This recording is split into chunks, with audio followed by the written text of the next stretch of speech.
Do you have a message for the Raider Nation? From the fan base to the coaching staff to the players, it's all love. As long as I'm here, y'all gonna give my full effort. So Raiders. Raiders.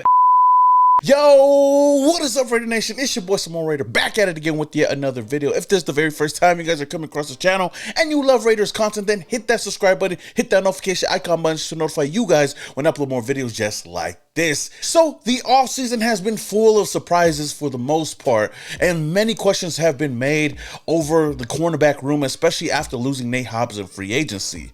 And the crazy thing about all of this is the fact that little has been mentioned about Jack Jones's future with the Las Vegas Raiders up until now.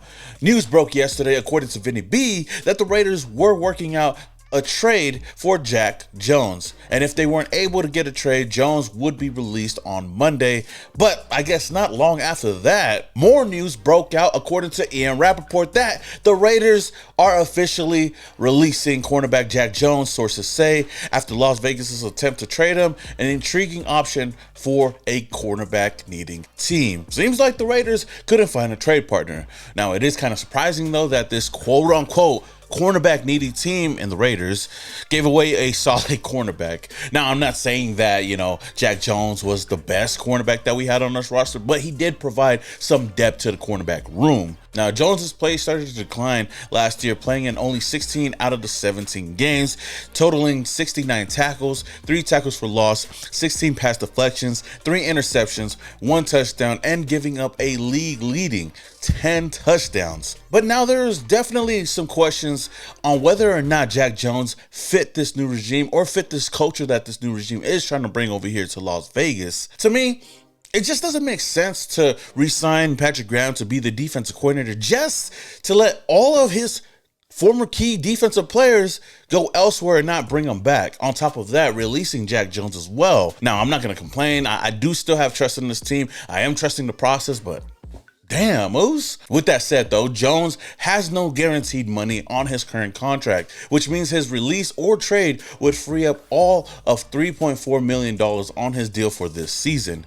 The team signed Eric Stokes this offseason, and GM Spytek has spoke glowingly about him. Stokes plays exclusively on the outside, which would put him in line for Jones's job, with Jacorian Bennett starting on the other side. And to add on to that, Jack Jones was definitely an AP guy and was brought over here because of AP. It was a great move at first, especially when we brought him over here from New England. Jack Jones, out the gate, was one of our best defensive players, making a lot of flashy plays, and he was one of the main contributors to that run that we made to where we ended up hiring AP, which didn't really pan out for us. But if you guys remembered, last year at the beginning of the season, AP called out some of his players for making business decisions, and there was a lot of speculations going around on who that guy could be. And there's people that came out and said that Jack Jones was the guy that he was talking about, which kind of ironic that he's the guy that brought him in and he would call him out. And I remember this was after the Panthers game, and we seen some plays where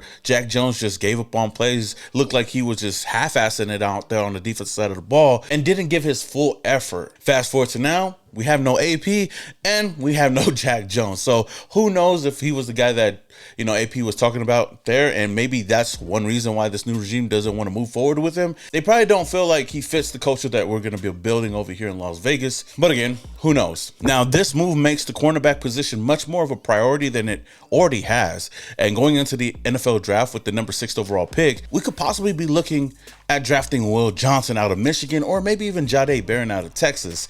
Outside of that, if we don't want to go in that direction, I feel like we should. But if we don't want to go in that direction, we could also address it in the second, maybe even third round. You look at guys like Trey Amos, Maxwell Hairston, and there's other guys out there that the Raiders can possibly bring in. But one thing that kind of just came to my mind right now is maybe the Raiders moved on from Jack Jones because they have somebody that they're going to bring in over here through free agency still. Maybe we could go out and get Asante Samuels Jr. and bring him over here just to replace him as far as depth on the team in the cornerback room, which I wouldn't be mad at all. Then again, whatever the Raiders end up doing, I got trust in them. Now, Jack Jones eventually did say his goodbye on IG, saying, "Appreciate you, Raider Nation. It's all love." At the end of the day, Jack Jones provided a lot of great memories over here in Las Vegas in the silver and black, had a lot of flashy plays that we all won't forget. You know, of course, we look at that one-handed interception, pick six against the Chargers, even the pick six against Patrick Mahomes on Christmas Day. You know, those will definitely be highlights that we all remember for as long as possible, you know. And he's a guy that I've met a couple of times and has been a really down-to-earth dude and just looks like a guy that just wants to have a good time and, you know, just go out there and play his heart out, even though he didn't really do much out there other than giving up touchdowns. But with all the big flashy plays that he did bring, there was also those plays where he basically had no effort, gave up on plays, or playing out got beat. And shout out to my guy Josh on Twitter.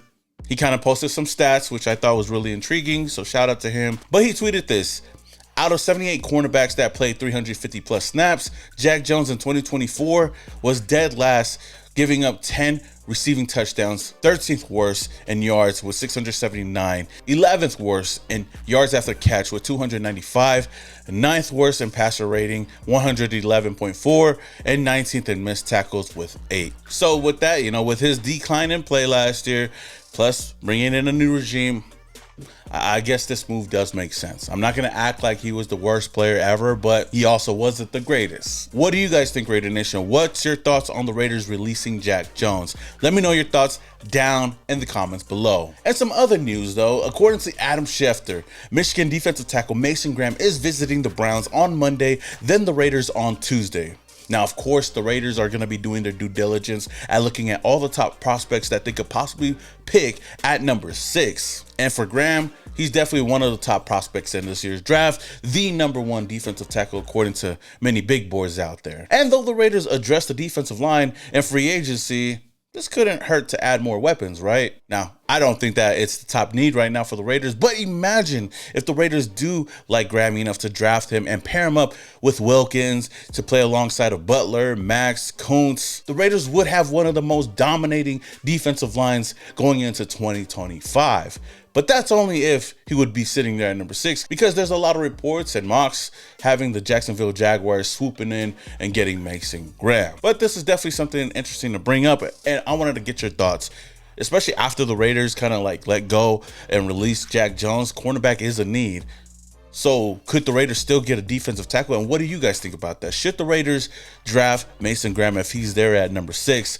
For me, I just don't see it happening. But I do like the fact that John Spytek and Pete Carroll are doing their due diligence and looking at all the prospects that they can and kind of get a feel for who they want to select. Now, adding onto that list, according to Ian Rappaport, he also just tweeted that the Raiders are hosting several top draft prospects this week, including Boise State's running back Ashton Jeanty and Texas quarterback Quinn Ewers. They fly in on Tuesday. Las Vegas holds the 6th overall pick and number 37 in the 2nd round. Now, ironically, he's saying this because we could possibly get Ashton Jeanty at number 6 and maybe even Quinn Ewers at 37, but I think that's a little bit too high for him if we're being real right here. And I'm one of the biggest fans of Quinn Ewers coming out of the draft. Now, Ashton Jeanty, of course, is one of the biggest names going into this year's draft, knowing the Raiders' needs and knowing how much the Raider Nation really loves Ashton Jeanty. It's going to be really interesting. And like I said before about Mason Graham, I just love the fact that they are, you know, keeping their options open to everybody out there. And Ashton Jeanty could easily be a plug-in player for this team if we don't address running back anymore during free agency or even trading for one. I know that news has gone around that Breece Hall has become involved in a lot of trade talks as of late, and maybe the Raiders could go in that direction if they want to go there and not have to draft somebody high at number 6. As for Quinn Ewers, he's a quarterback that I could see being good at any team that he goes to and could be a potential starter depending on how he develops in the NFL and depending on the team that he goes to, which I feel like for the Raiders will be a good option for this team. At the end of the day, whatever the Raiders decide to do at pick number 6 and even in the 2nd round, which I feel like is going to be just as important as the 1st round, I just hope that those players can develop and be key pieces for this team moving forward while we build this franchise. And hopefully it's not any big surprises where we're all like, what the hell? Then again, knowing the Raiders and knowing our history, I think we should be numb to it at this point. Now, the last thing I want to talk about is our new quarterback, Geno Smith. We finally got to see and hear from him at his first presser today. About damn time, right? It's been a while since we were kind of speculating and waiting on when he would actually address the media and even the Raider Nation, but I can definitely say that I'm behind him 100%, man. I mean, I was when we first traded for him, but just to hear from him and just to know his journey and know what he had to do to get to this point of his career, to being a starting quarterback for a franchise, let alone 2 franchises, goes a very long way. And he wasted no time in saying that he's here to win and we're here to compete. Obviously today, you know, it's a really exciting day for me and my family, but also it's an exciting day for the Raiders organization. Got 2 really good guys to my right and my left who helped me become a part of this. And, you know, we're really excited to get here and get to work.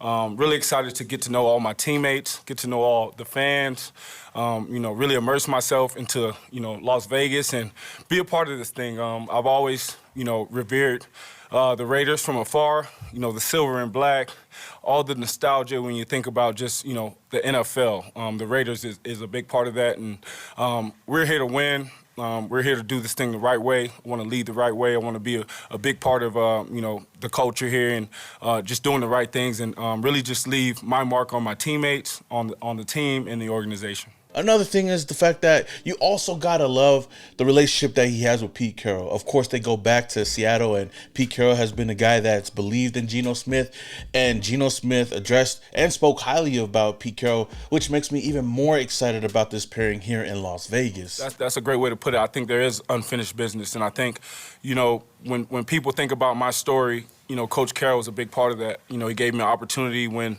not many people would have. And he saw, you know, the hard work that I was putting in. He saw the things behind the scenes that I do that allowed me to get this opportunity. But to be able to play for him and, again, to be a part of this organization, it means everything to myself and my family.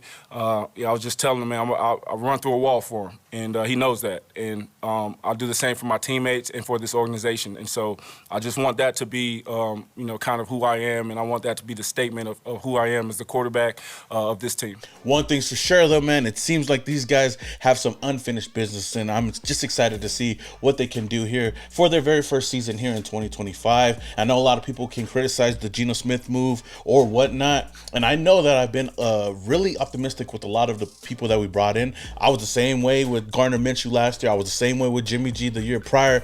But with Geno Smith, we got a guy that's been proven and a guy that still has that chip on his shoulder, let alone reuniting with somebody he's already played with, that knows the system, and also can be a solid veteran for all the other players that we have on the offensive side of the ball. And to add on to that, though, he did have some praise for Brock Bowers, and going into the season, I feel like Brock Bowers is going to be one of the players that's really going to benefit off of having a quarterback like Geno Smith. So all in all, I can just say that with this team, with this new regime, with the new quarterback now in place, and then looking forward to the NFL draft, man, we are just a couple of pieces away from the new season starting. And honestly, I'm excited all over again, even after having a shitty season last year, going into this new season with this new regime, with this new team, new head coach, new everything, almost everything, I guess. It definitely feels a little bit different this year in Las Vegas. But with that said, though, Raider Nation, man, what is your thoughts on everything? What's your thoughts on Geno Smith? What's your thoughts on possible players that we could bring in into the draft, or possible players that we could draft? You know, I know we're having all these visits and whatnot. Who is an underrated sleeper